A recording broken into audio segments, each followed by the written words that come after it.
Next ਹੈਗਾ ਜੀ type of flexibility. First ਹੈਗਾ ਜੀ passive flexibility. Passive flexibility external help ਨਾਲ ਮੂਵਮੈਂਟ ਕਰਨ ਦੀ ਲਈ ਜੁਆਇੰਟ ਦੀ ਐਬਿਲਿਟੀ ਹੈ, ਜਿਵੇਂ ਕਿ ਪਾਰਟਨਰ ਦੀ ਹੈਲਪ ਨਾਲ ਸਟ੍ਰੈਚਿੰਗ ਵਾਲੀ ਐਕਸਰਸਾਈਜ਼ ਕਰਨਾ। ਬੀ ਹੈਗਾ ਜੀ ਐਕਟਿਵ ਫਲੈਕਸੀਬਿਲਿਟੀ। ਐਕਟਿਵ ਫਲੈਕਸੀਬਿਲਿਟੀ ਕਿਸੇ ਜੁਆਇੰਟ ਦੀ ਬਿਨਾਂ ਐਕਸਟਰਨਲ ਹੈਲਪ ਦੇ ਮੂਵਮੈਂਟ ਕਰਨ ਦੀ ਐਬਿਲਿਟੀ। ਸਟ੍ਰੈਚਿੰਗ ਪਾਰਟਨਰ ਦੀ ਹੈਲਪ ਤੋਂ ਬਿਨਾਂ ਇਸ ਦੀ ਫੁੱਲ ਰੇਂਜ ਵਿੱਚ ਕੀਤੀ ਜਾਂਦੀ ਹੈ। ਐਕਟਿਵ ਫਲੈਕਸੀਬਿਲਿਟੀ ਟੂ ਪਾਰਟ ਵਿੱਚ ਡਿਵਾਈਡ ਆ, ਸਟੈਟਿਕ ਫਲੈਕਸੀਬਿਲਿਟੀ ਅਤੇ ਡਾਇਨਾਮਿਕ। ਪਹਿਲੀ ਹੈਗੀ ਸਟੈਟਿਕ। ਸਟੈਟਿਕ ਫਲੈਕਸੀਬਿਲਿਟੀ ਵਿੱਚ ਇੱਕ ਵਿਅਕਤੀ ਇੱਕ ਮੂਵਮੈਂਟ ਕਰਦਾ ਹੈ ਅਤੇ ਕੁਝ ਸਮੇਂ ਲਈ ਉਸ ਪੋਜੀਸ਼ਨ ਵਿੱਚ ਰਹਿਣ ਦੀ ਕੋਸ਼ਿਸ਼ ਕਰਦਾ ਹੈ, ਭਾਵ ਹਾਲ ਆਸਨ, ਚੱਕਰ ਆਸਨ, ਬੈਂਡਿੰਗ ਫਾਰਵਰਡ, ਸਾਈਡਵੇਜ਼ ਬੈਂਡਿੰਗ ਐਕਸੈਟਰਾ। ਅੱਗੇ ਆ ਗਿਆ ਜੀ second dynamic flexibility. Dynamic flexibility motion ਔਰ ਮੂਵਮੈਂਟ ਦੇ ਦੌਰਾਨ ਕੀਤੀ ਜਾਂਦੀ ਹੈ। ਜਦੋਂ ਕੋਈ ਵਿਅਕਤੀ ਮੋਸ਼ਨ ਵਿੱਚ ਹੁੰਦਾ ਹੈ ਤਾਂ ਵਧੇਰੇ ਡਿਸਟੈਂਸ ਦੇ ਨਾਲ ਮੂਵਮੈਂਟ ਕਰਨ ਲਈ ਜ਼ਰੂਰੀ ਹੁੰਦਾ ਹੈ। ਇਹ ਐਕਸ਼ਨਸ ਰੋਮਨ ਰਿੰਗ ਐਕਸੈਟਰਾ ਦੇ ਜਿਮਨਾਸਟਿਕ ਮੂਵਮੈਂਟ ਦੌਰਾਨ ਕੀਤੀਆਂ ਜਾਂਦੀਆਂ ਹਨ। ਅੱਗੇ ਆ ਗਿਆ ਜੀ ਮੈਥਡ ਆਫ ਇੰਪਰੂਵ ਫਲੈਕਸੀਬਿਲਿਟੀ। ਪਹਿਲਾ ਹੈਗਾ ਜੀ ਬੈਲਿਸਟਿਕ ਸਟ੍ਰੈਚਿੰਗ। ਇੰਡੀਵਿਜੂਅਲ ਮੋਸ਼ਨ ਦੇ ਦੌਰਾਨ ਸਟ੍ਰੈਚਿੰਗ ਵਾਲੀਆਂ ਐਕਸਰਸਾਈਜ਼ ਕਰਦਾ ਹੈ। ਇਹ ਡਾਇਨਾਮਿਕ ਮੈਥਡ ਮਸਲ ਨੂੰ ਸਟ੍ਰੈਚ ਲਈ ਰਿਪੀਟਡ ਵਾਲੀਆਂ ਬਾਊਂਸਿੰਗ ਬੈਲੈਂਸਿੰਗ ਪੈਦਾ ਹੋਏ ਮੋਮੈਂਟਮ ਦੀ ਵਰਤੋਂ ਕਰਦਾ ਹੈ।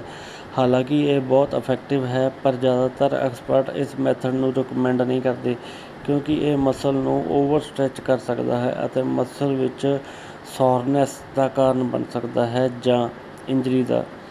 ਇਸ ਮੈਥਡ ਵਿੱਚ ਕਈ ਤਰ੍ਹਾਂ ਦੀਆਂ ਐਕਸਰਸਾਈਜ਼ ਸ਼ਾਮਲ ਹਨ, ਜਿਵੇਂ ਸਵਿੰਗਿੰਗ ਦਾ ਟਰੰਕ ਸਾਈਡਵੇਜ਼, ਫਾਰਵਰਡ, ਬੈਕਵਰਡ, ਸਵਿੰਗਿੰਗ ਦਾ ਲੈਗਸ ਐਕਸੈਟਰਾ। ਸੈਕਿੰਡ ਹੈਗਾ ਜੀ ਸਟੈਟਿਕ ਸਟ੍ਰੈਚਿੰਗ। ਇਹ ਇੱਕ ਪਾਪੂਲਰ ਅਤੇ ਇਫੈਕਟਿਵ ਟੈਕਨੀਕ ਹੈ। ਸਟੈਟਿਕ ਸਟ੍ਰੈਚਿੰਗ ਵਿੱਚ ਜੈਂਟਲੀ ਅਤੇ ਸਲੋਲੀ ਸਟ੍ਰੈਚ ਪੋਜੀਸ਼ਨ ਵਿੱਚ ਦਾਖਲ ਹੋਣਾ ਅਤੇ ਇਸ ਨੂੰ ਨਿਸ਼ਚਿਤ ਟਾਈਮ ਲਈ ਰੱਖਣਾ ਸ਼ਾਮਲ ਹੈ। ਮੂਵਮੈਂਟ ਥੋੜ੍ਹੀ ਜਿਹੀ ਟੈਂਸ਼ਨ ਔਰ ਟਾਈਟਨੈਸ ਤੱਕ ਮੋਸ਼ਨ ਦੀ ਫੁੱਲ ਰੇਂਜ ਵਿੱਚੋਂ ਲੰਘਣਾ ਚਾਹੀਦਾ ਹੈ। ਮਸਲਸ ਔਰ ਗਰੁੱਪ ਆਫ ਮਸਲ ਮਹਿਸੂਸ ਕਰਦਾ ਹੈ, ਜਿਵੇਂ ਮਸਲ ਰਿਲੈਕਸ ਕਰ ਦਿੰਦਾ ਹੈ, ਸਟ੍ਰੈਚ ਐਕਸਟੈਂਡਡ ਹੁੰਦਾ ਹੈ। ਧਿਆਨ ਰੱਖਣਾ ਚਾਹੀਦਾ ਹੈ ਕਿ ਜੁਆਇੰਟ ਨੂੰ ਬਹੁਤ ਜ਼ਿਆਦਾ ਫੋਰਸ ਨਹੀਂ ਪੈਣੀ ਚਾਹੀਦੀ, ਇਸ ਨਾਲ ਇੰਜਰੀ ਹੋ ਸਕਦੀ ਹੈ। ਸਟ੍ਰੈਚਿੰਗ 10 ਤੋਂ 30 ਸੈਕਿੰਡ ਤੱਕ ਹੋਣੀ ਚਾਹੀਦੀ ਹੈ। ਹਰੇਕ ਐਕਸਰਸਾਈਜ਼ ਮੈਕਸੀਮਮ 5 ਰੈਪੀਟੀਸ਼ਨਸ ਕੀਤੀ ਜਾਣੀ ਚਾਹੀਦੀਆਂ ਹਨ। ਥਰਡ ਹੈਗਾ ਜੀ passive stretching. Passive stretching technique ਆਮ ਤੌਰ 'ਤੇ ਆਊਟਸਾਈਡ ਫੋਰਸ ਨਾਲ ਕੀਤੀ ਜਾਂਦੀ ਹੈ, ਜਿਵੇਂ ਇੱਕ ਟਾਵਲ ਔਰ ਪਾਰਟਨਰ ਜੋ ਰਿਲੈਕਸਡ ਜੁਆਇੰਟ ਲਈ ਇੱਕ ਸਟ੍ਰੈਚ ਲਾਗੂ ਕਰਦਾ ਹੈ। ਪਾਰਟਨਰ ਸਟ੍ਰੈਚ ਲਈ ਪਾਰਟਨਰ ਵਿਚਕਾਰ ਕਲੋਜ਼ ਕਮਿਊਨੀਕੇਸ਼ਨ ਅਤੇ ਬਾਡੀ ਦੇ ਪਾਰਟ ਨੂੰ ਫੋਰਸਫੁਲ ਹੋਣ ਵਾਲੀ ਇੰਜਰੀਜ਼ ਨੂੰ ਰੋਕਣ ਲਈ ਸਟ੍ਰੈਚ ਸਲੋ ਐਪਲੀਕੇਸ਼ਨ ਦੀ ਵਰਤੋਂ ਕਰਨੀ ਜ਼ਰੂਰੀ ਹੈ। Dynamic stretching. ਡਾਇਨਾਮਿਕ ਸਟ੍ਰੈਚਿੰਗ ਇੱਕ ਮੂਵਮੈਂਟ ਬੇਸਡ ਸਟ੍ਰੈਚ ਹੈ ਜਿਸ ਦਾ ਏਮ ਪੂਰੀ ਬਾਡੀ ਵਿੱਚ ਬਲੱਡ ਦੇ ਫਲੋ ਨੂੰ ਇਨਕਰੀਜ਼ ਕਰਨਾ ਹੈ, ਜਦੋਂ ਕਿ ਮਸਲ ਦੇ ਫਾਈਬਰ ਨੂੰ ਖਤਮ ਕਰਦਾ ਹੈ। ਸਟੈਂਡਰਡ ਡਾਇਨਾਮਿਕ ਸਟਰੈਂਥ ਆਮ ਤੌਰ 'ਤੇ ਮਸਲ ਦੇ slow and controlled active contraction ਨੂੰ ਸ਼ਾਮਿਲ ਕਰਦੀ ਹੈ। ਐਗਜ਼ਾਮਪਲ ਸੱਚ ਡਾਇਨਾਮਿਕ ਸਟ੍ਰੈਚ ਇਨ ਲੰਗਸ। ਹੁਣ ਨੰਬਰ 5 PNF ਔਰ contract relax techniques. PNF technique short time ਵਿੱਚ ਫਲੈਕਸੀਬਿਲਿਟੀ ਵਧਾਉਣ ਅਤੇ ਡਿਵੈਲਪਮੈਂਟ ਲਈ ਸਭ ਤੋਂ ਐਪਰੋਪ੍ਰੀਏਟ ਮੈਥਡ ਹੈ। ਇਹ ਮੈਥਡ ਦੀ ਵਰਤੋਂ ਪਲੇਅਰ ਦੀ ਫਲੈਕਸੀਬਿਲਿਟੀ ਗੇਨ ਕਰਨ ਲਈ ਕੀਤੀ ਜਾਂਦੀ ਹੈ। ਇਸ ਵਿੱਚ ਮਸਲ ਦੇ ਕੰਟਰੈਕਸ਼ਨ ਦੀ ਵਰਤੋਂ ਵੱਧ ਤੋਂ ਵੱਧ ਮਸਲ ਵਿੱਚ ਰਿਲੈਕਸੇਸ਼ਨ ਕਰਨ ਲਈ ਕੀਤੀ ਜਾਂਦੀ ਹੈ। ਹੇਠ ਲਿਖੇ PNF ਮੈਥਡ ਯੂਜ਼ ਕੀਤੇ ਜਾਂਦੇ ਹਨ।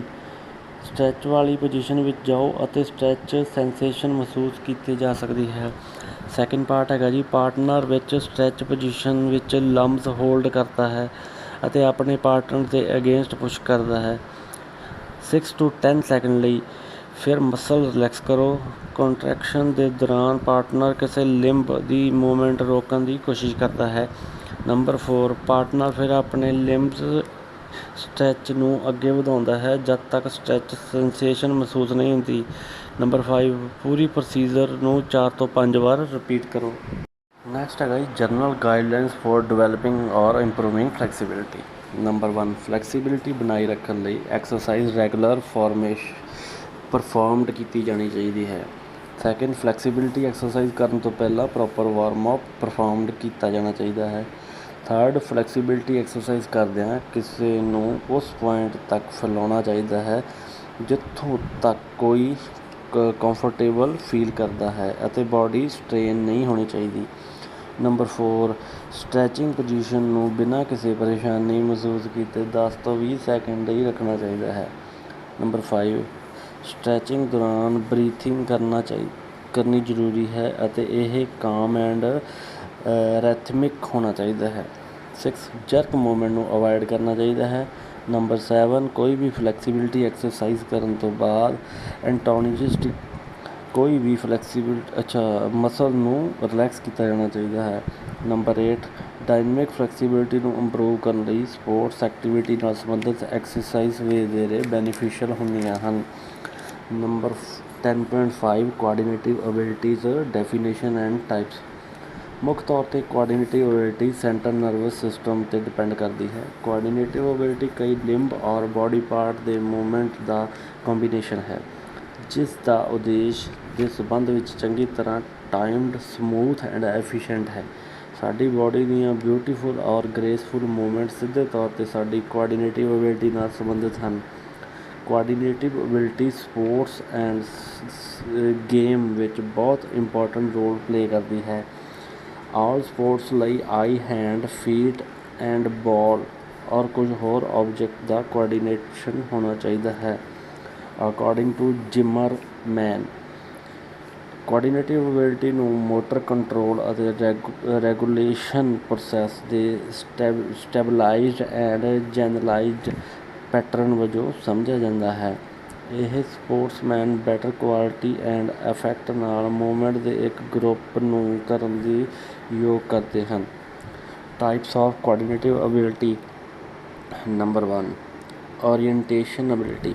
ਇਹ ਸਪੇਸ ਐਂਡ ਟਾਈਮ ਵਿੱਚ ਬਾਡੀ ਜਾਂ ਇਸ ਦੇ ਪਾਰਟ ਦੀ ਪੋਜੀਸ਼ਨ ਨੂੰ ਸਮਝਣ ਦੀ ਐਬਿਲਿਟੀ ਹੈ। ਅਦਰ ਵਰਡਸ ਦੇ ਵਿੱਚ ਇਹ ਸਪੋਰਟਸ ਪਰਸਨ ਦੀ ਐਬਿਲਿਟੀ ਹੈ ਕਿ ਗ੍ਰੈਵਿਟੀ ਦੇ ਸੰਬੰਧ ਵਿੱਚ ਟਾਈਮ ਐਂਡ ਸਪੇਸ ਵਿੱਚ ਬਾਡੀ ਅਤੇ ਇਸ ਦੇ ਪਾਰਟ ਦੀ ਪੋਜੀਸ਼ਨ ਦਾ ਵਿਸ਼ਲੇਸ਼ਣ ਕਰਨਾ ਅਤੇ ਇਸ ਨੂੰ ਬਦਲਣ ਦੀ ਐਬਿਲਿਟੀ ਹੈ। Like a ball, opponent, play field etcetera. Second ਹੈਗਾ ਜੀ coupling ability. Coupling ability sports ਦੀਆਂ ਸੰਪੂਰਨ ਐਕਟੀਵਿਟੀਆਂ ਕਰਨ ਲਈ ਬਾਡੀ ਦੇ ਡਿਫਰੈਂਟ ਪਾਰਟ ਦੀਆਂ ਐਕਟੀਵਿਟੀ ਨੂੰ ਕੰਬਾਈਨ ਕਰਨ ਦੀ ਐਬਿਲਿਟੀ ਹੈ। ਹਰ ਸਪੋਰਟ ਨੂੰ ਇਸ ਟਾਈਪ ਦੀ ਐਬਿਲਿਟੀ ਦੀ ਜ਼ਰੂਰਤ ਹੁੰਦੀ ਹੈ, ਪਰ team sports, gymnastic and combative sports ਵਿੱਚ ਐਬਿਲਿਟੀ ਦੀ ਵਧੇਰੇ ਮਹੱਤਤਾ ਹੈ। ਐਗਜ਼ਾਮਪਲ ਨਾਲ ਜਿਮਨਾਸਟਿਕ ਵਿੱਚ ਹੈਂਡ, ਹੈਡ, ਟਰੰਕ, ਲੈਗ ਦੀਆਂ ਮੂਵਮੈਂਟ ਹੋਣਾ ਜ਼ਰੂਰੀ ਹੈ ਸਕਸੈਸਫੁਲੀ ਇੱਕ ਗੋਲ ਪ੍ਰਾਪਤ ਕਰਨ ਲਈ। ਥਰਡ ਹੈਗਾ ਜੀ ਰਿਐਕਸ਼ਨ ਐਬਿਲਿਟੀ। ਇਹ ਇੱਕ ਸਿੰਗਲ, ਕੁਇਕਲੀ ਅਤੇ ਇਫੈਕਟਿਵਲੀ ਢੰਗ ਨਾਲ ਰਿਐਕਟ ਕਰਨ ਦੀ ਐਬਿਲਿਟੀ ਹੈ। ਇਸ ਦੀਆਂ 2 ਟਾਈਪਸ ਹਨ। ਪਹਿਲੀ ਹੈਗੀ ਹੈ ਜੀ ਸਿੰਪਲ ਰਿਐਕਸ਼ਨ ਐਬਿਲਿਟੀ। ਇੱਕ ਨਿਸ਼ਚਿਤ ਢੰਗ ਨਾਲ ਕੁਇਕਲੀ ਪ੍ਰਤੀਕਿਰਿਆ ਕਰਨ ਦੀ ਐਬਿਲਿਟੀ ਹੈ। ਜਾਣੇ ਪਛਾਣੇ ਸਿਗਨਲ ਨੂੰ ਸਿੰਪਲ ਰਿਐਕਸ਼ਨ ਐਬਿਲਿਟੀ ਕਿਹਾ ਜਾਂਦਾ ਹੈ। ਐਗਜ਼ਾਮਪਲ ਹੈਗੀ ਹੈ ਜੀ ਕੰਪੀਟੀਸ਼ਨ ਸਟਾਰਟ ਵਿੱਚ ਇੱਕ ਸਵਿਮਰ ਦੀ ਰਿਐਕਸ਼ਨ ਉਸ ਤੋਂ ਪਹਿਲਾਂ ਹੀ ਜਾਣੀ ਜਾਂਦੀ ਹੈ। ਸੈਕਿੰਡ ਪਾਰਟ ਹੈਗਾ ਜੀ ਕੰਪਲੈਕਸ ਰਿਐਕਸ਼ਨ ਐਬਿਲਿਟੀ। ਕਿਸੇ ਅਨਨੋਨ ਅਨਐਕਸਪੈਕਟਡ ਸਿਗਨਲ ਪ੍ਰਤੀ ਕੁਇਕ ਰਿਐਕਸ਼ਨ ਕਰਨ ਦੀ ਐਬਿਲਿਟੀ ਨੂੰ ਕੰਪਲੈਕਸ ਰਿਐਕਸ਼ਨ ਐਬਿਲਿਟੀ ਕਿਹਾ ਜਾਂਦਾ ਹੈ। ਇਹ ਸਿਗਨਲ ਅਨਐਕਸਪੈਕਟਡ ਹਨ ਕਿਉਂਕਿ ਸਪੋਰਟਸ ਪਰਸਨ ਨਹੀਂ ਜਾਣਦਾ ਕਿ ਉਸ ਨੂੰ ਕਦੋਂ ਅਤੇ ਕਿਸ ਸਿਗਨਲ 'ਤੇ ਰਿਐਕਟ ਕਰਨਾ ਪਿਆ।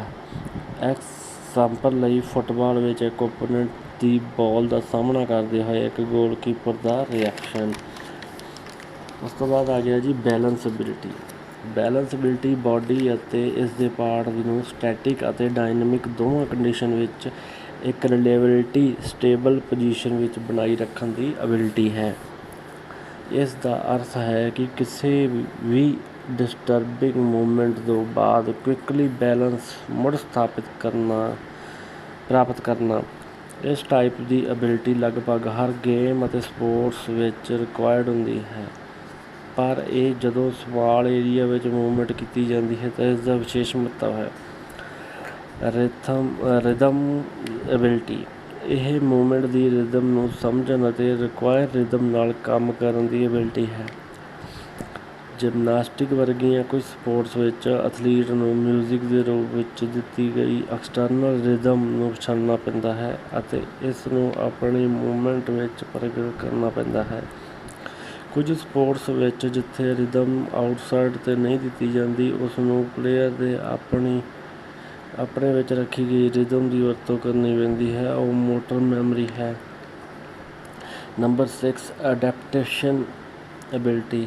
ਸਿਚੁਏਸ਼ਨ ਵਿੱਚ ਚੇਂਜਿਸ ਔਰ ਅਨੁਪਾਤਨ ਚੇਂਜਿਸ ਦੇ ਬੇਸਿਸ 'ਤੇ ਮੂਵਮੈਂਟ ਵਿੱਚ ਇੱਕ ਇਫੈਕਟਿਵ ਚੇਂਜ ਨੂੰ ਐਡਜਸਟ ਕਰਨ ਦੀ ਐਬਿਲਿਟੀ ਹੈ। ਸਿਚੁਏਸ਼ਨ ਵਿੱਚ ਚੇਂਜ ਐਕਸਪੈਕਟੇਸ਼ਨ ਐਂਡ ਅਨਐਕਸਪੈਕਟਡ ਕੀਤਾ ਜਾ ਸਕਦਾ ਹੈ। Team game and combat sports ਵਿੱਚ ਐਬਿਲਿਟੀ ਦੀ ਜ਼ਰੂਰਤ ਹੈ। Number 7 different ability. High degree accuracy and economy ਪ੍ਰਾਪਤ ਕਰਨ ਦੀ ਐਬਿਲਿਟੀ। ਮੋਟਰ ਐਕਸ਼ਨ ਵਿੱਚ separate body movement and movements ਫੇਜ਼ਿਸ ਵਿੱਚ ਵਖਰੇਵੇਂ ਦੀ ਐਬਿਲਿਟੀ ਕਿਹਾ ਜਾਂਦਾ ਹੈ। ਇੱਥੇ ਬੇਟਾ ਆਪਣਾ ਚੈਪਟਰ ਨੰਬਰ 10 ਖਤਮ ਹੋ ਗਿਆ।